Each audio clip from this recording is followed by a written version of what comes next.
Saya Koni Satria, CGP Angkatan 6 Kota Pekalongan. Di sini saya pada tahap aksi nyata modul 2.3 coaching untuk supervisi akademik. Di sini saya sudah sampai pada tahap baca observasi. Saya melakukan observasi kepada Ustadzah Nani Utami di kelas sentra seni yang sudah terlaksana kemarin pada hari Senin. Oke, Ustadzah Nani, apakah sudah siap untuk pasca observasi ini? Ya, sudah siap. Ya. Kemarin saya melakukan observasi di kelasnya Ustadzah Nani, yaitu di sentra seni ya. Kemarin banyak sekali, luar biasa ya Ustadzah Nani ya, banyak sekali ragam mainnya terkait dengan sub-sub topik komparatif. Oke, langsung saja ya Ustadzah Nani ya untuk kegiatan pasca observasi ini. Oke, dari obrolan kali ini Ustadzah Nani ingin mendapatkan apa ini tujuannya? Ya, terima kasih Ustadzah kesempatannya. Dengan adanya diskusi ini, saya berterima kasih kepada Ustadzah Dila. Saya berharap adanya saran atau masukan setelah melakukan pembelajaran yang kemarin. Tentunya saya pribadi masih banyak kekurangan Ustadzah, adanya masukan-masukan dari Ustadzah Dila. Gitu. Jadi saya menangkap dari Ustadzah Nani bahwa Ustadzah Nani ingin sharing dan ingin ada masukan dari pembelajaran yang kemarin seperti itu ya. Saya ingin tahu nih bagaimana perasaannya ini kemarin setelah melakukan kegiatan saya observasi ya, kegiatan supervisi kemarin. Saya mengobservasi di kelasnya Ustadzah Nani. Saya melihat bagaimana anak belajar, kemudian Ustadzah Nani mengajar kepada anak-anak. Gimana ini perasaan? Perasaannya sudah lebih lega ya Ustadzah, karena kan bagaimanapun ketika kita mengajar dengan adanya supervisi dan adanya sosok guru atau orang yang mengamati kita dan tidak ada orang yang mengamati kita, tentunya ada perasaan yang berbeda. Ketika kita melakukan sendiri kan lebih santai begitu ya. Tapi namun ketika kita diamati nih, nah kita harus benar-benar berhati-hati gitu. Tapi ya dengan seperti itu saya pribadi lebih banyak belajar untuk belajar bagaimana profesional sebagai seorang guru harus melakukan yang terbaik untuk anak-anak didik begitu tadi. Oke. Padahal yang observasi itu saya nih. Tapi deg-degan. Ya. Jadi apakah rencana terkait dengan rencana perbaikan yang Ustadzah Nani sampaikan ketika pra-observasi itu apakah sudah tercapai? Iya, kalau yang rencana-rencana itu sudah saya laksanakan sesuai dengan tahap-tahapannya, dari mulai modul ajar, kemudian menyiapkan ragam main, kemudian mendampingi teman-teman bermain dan belajar, kemudian evaluasi. Itu sudah sesuai dengan tahapannya, sudah sesuai dengan tahapannya ya. Jadi kegiatan pembelajaran kemarin itu sudah sesuai dengan tahapan-tahapan rencana yang Ustadzah Nani sudah bikin. Nah, apakah pembelajaran tersebut yang kemarin Ustadzah Nani lakukan itu sudah sesuai dengan tujuan pembelajaran, sesuai yang sudah direncanakan dan sudah tertulis dalam modul ajar? Ya, tentunya kita sebagai guru sudah membuat rencana di awal pembelajaran sebelum melakukan pembelajaran secara langsung kepada anak-anak. Nah, namun pada kenyataannya saya bilang bahwa apa yang kita rencanakan, apa yang kita inginkan, apa yang kita harapkan ketika anak melakukan pembelajaran itu memang tidak sesuai dengan apa yang kita pikirkan, karena memang anak-anak itu unik, anak-anak itu sesuai dengan idenya, apalagi kan kita sudah berdiferensiasi berpusat pada anak. Jadi memang kemarin itu ada beberapa ragam main yang dilaksanakan, kemudian ada satu atau dua itu memang belum dilaksanakan anak lakukan, karena memang yang lain itu mengandung banyaknya itu warna, karena di subtopik pembatik itu saya ada yang menjemput, ada yang melukis, dan jadi itu menarik untuk anak yang warna-warna itu. Tapi ada 1-2 ragam main yang memang belum disentuh anak, karena memang mungkin anak masih tertariknya dengan yang warna-warna.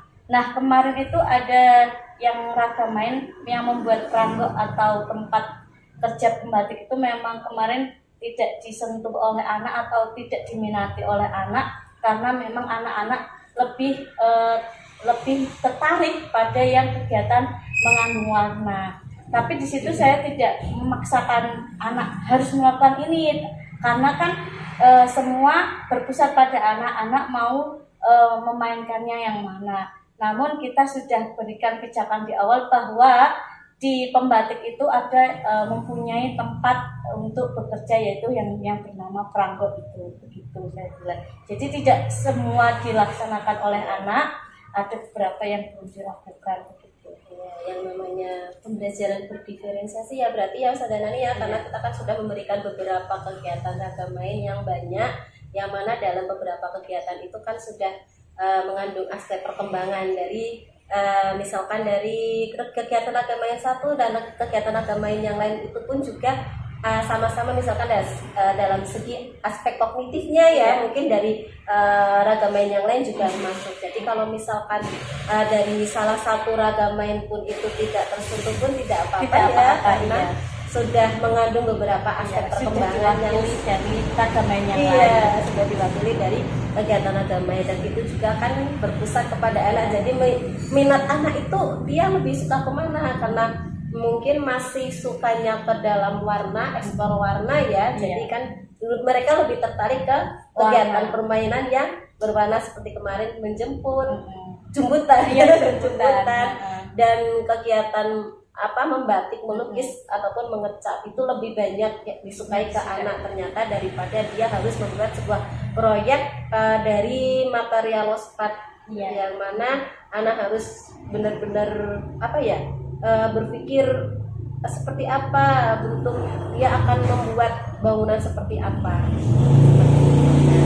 Dari kegiatan permainan yang sudah Ustazah Nani buat, dari kegiatan pembelajaran yang kemarin, kait dengan pembelajaran kemarin ya Ustazah Nani ya, yang sudah saya observasi, kira-kira nih sudah baik apa belum, dan apakah itu perlu dipertahankan atau perlu dipertahankan, hal-hal apa yang perlu dipertahankan dan apa yang perlu ditingkatkan lagi ya.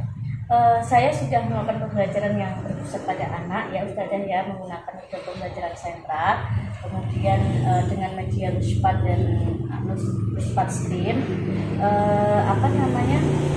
menurut saya sudah baik Ustazah Dila, dan memang ada yang harus dipertahankan, seperti walaupun tidak disentuh oleh anak seperti bermain dengan Luspat itu, nanti kita bisa keluarkan lagi di subtopik selanjutnya begitu saja. Jadi tidak kami atau saya pribadi sebagai guru nggak disentuh, jadi nggak usah dikeluarin, patah semangat. Jadi ya kita pantang menyerah, kita tetap memberikan yang terbaik untuk anak, kita tetap memberikan provokasi agar anak itu mau melakukan kegiatan yang seperti itu. Kita harus berarti tetap harus pakai ya untuk kegiatan agama yang mengasah anak untuk berpikir kritis, membuat sebuah proyek walaupun itu dalam sub-tema yang berbeda. Misalkan untuk sekarang subtema pembatik, besok bisa ganti lagi dengan subtema yang lain, misalkan tentang subtema itu besok, kalau yang biasa itu kan masih tetap profesi ya, impian. Nah itu nanti kan bisa dipakai misalkan dalam subtema guru, bisa membuat bangunan sekolahan ataupun yang lainnya seperti itu. Ya namanya itu kan diferensiasi, jadi kan berpusat kepada anak, kita juga tidak bisa memaksa tidak bisa memaksa anak harus membuat ini seperti itu. Dia harus, anak silakan untuk bermain apa seperti itu. Kira-kira yang perlu ditingkatkan apa ini Ustazah? Yang perlu ditingkatkan yaitu untuk yang perlu ditingkatkan dari saya pribadi, saya bilang di sentra seni tentunya karena ada beberapa ragam main yang belum dilakukan, jadi saya harus belajar bagaimana untuk memberikan provokasi yang positif kepada anak agar anak itu mau melakukan kegiatan tersebut. Begitu saya bilang. Dan saya sebagai guru tentunya harus giat untuk belajar mencari referensi lain untuk meningkatkan pembelajaran desain kelas ini. Begitu saya bilang.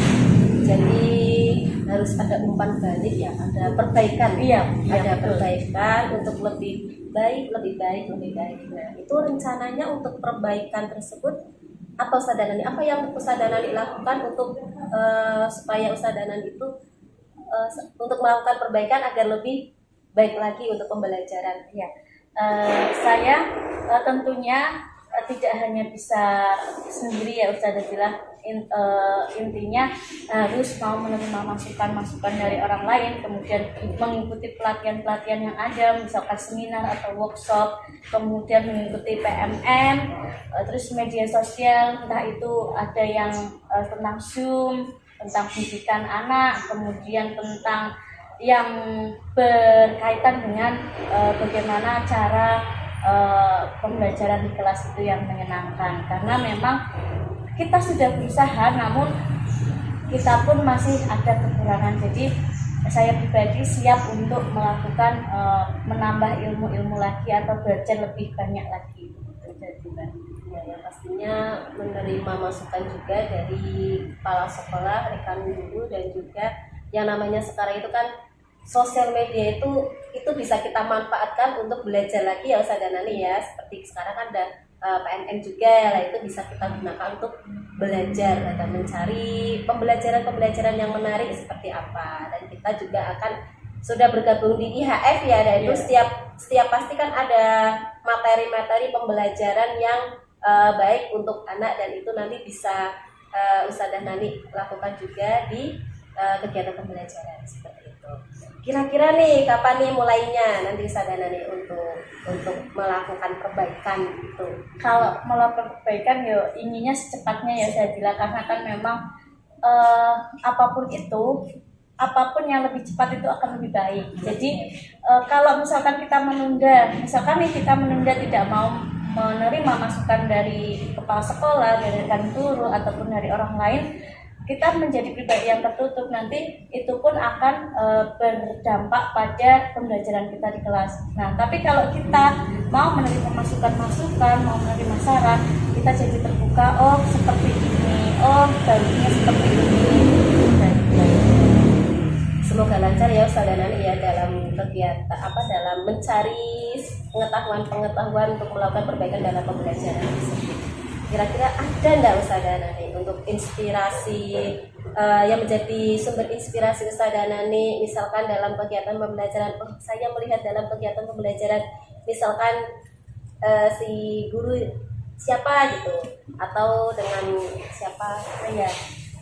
Kalau inspirasi pasti tentu ada yang saya bilang, tentunya dari kepala sekolah kita yang Ustazah Elok, kemudian dari seluruh rekan-rekan guru, baik dari guru TKA maupun TKB, itu memberikan banyak pelajaran untuk saya. Jadi kita tidak tertutup mata, aku sudah baik, aku tidak mau melihat yang lain, itu tidak seperti itu. Tapi karena kita itu makhluk sosial, kita juga harus bersosial, kita harus mau menerima masukan, kemudian kita harus bisa melihat apa sih kelebihan-kelebihan guru-guru di sekolah kita. Jadi saya pribadi tidak menutup mata, tapi saya ingin belajar dari seluruh rekan-rekan guru yang ada di sekolah ini.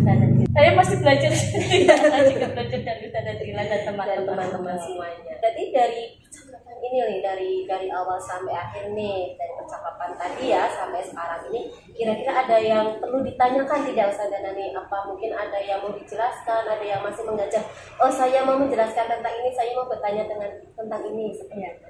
Terima kasih sekali Ustazah Dila, karena kesempatan yang luar biasa ini Ustazah Dila memilih saya untuk dijadikan teman ini ya. Saya bersyukur.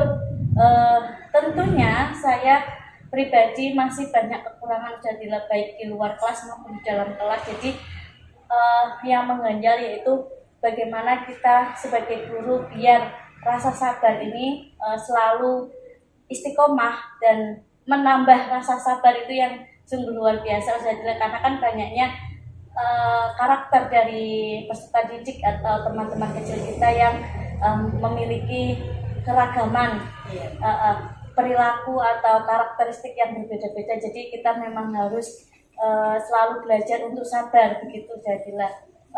Itu yang saya rasakan Jadilah. Jadi ketika kita menghadapi kelas kelompok A1, A2, A3, A4, B1, B2, B3, A4, jadi kita harus bisa belajar memahami karakteristik anak-anak tersebut. Memang betul Sadanani, yang namanya anak itu punya karakteristik yang berbeda-beda, dan kita sebagai guru memang yang faktor yang utama itu kita harus sabar. Kita harus memahami keadaan anak, membaca bagaimana karakteristik anak ya, karakter anak satu demi satu. Bagaimana kita cara mengatasi anak yang namanya anak kadang tantrum, kadang anak yang ada yang labil ya, kadang berubah suatu saat moodnya seperti itu. Jadi saya berharap ya dari kegiatan supervisi akademik dan dari pra observasi dan pasca observasi ini jadi dapat membantu dan Ustadzah Nani dan dapat bermanfaat untuk Ustadzah Nani, terlebihnya dalam mendidik akan lebih maju lagi. Ya Ustadzah Nani ya, saya mengucapkan terima kasih kepada Ustadzah Nani diberikan kesempatan kepada saya untuk belajar menjadi supervisi dan mengobservasi di kelasnya Ustadzah Nani yang sangat luar biasa. Dan saya bisa belajar juga di kelasnya Ustadzah Nani bagaimana cara mengajar kepada anak ya, saling belajar ya Ustadzah Nani ya. Dan mudah-mudahan dengan adanya ini Ustadzah Nani lebih bermanfaat dan dapat lebih baik dan perbaikan ya, agar kedepannya lebih baik lagi. Sama-sama Jadilah, saya juga terima kasih banyak atas kesempatannya yang diberikan kepada Jadilah. Semoga saya dapat menerima masukan-masukan, kemudian menjadikan masukan itu lebih baik lagi dalam pembelajaran disertasi. Terima kasih banyak. Dapat dan juga saya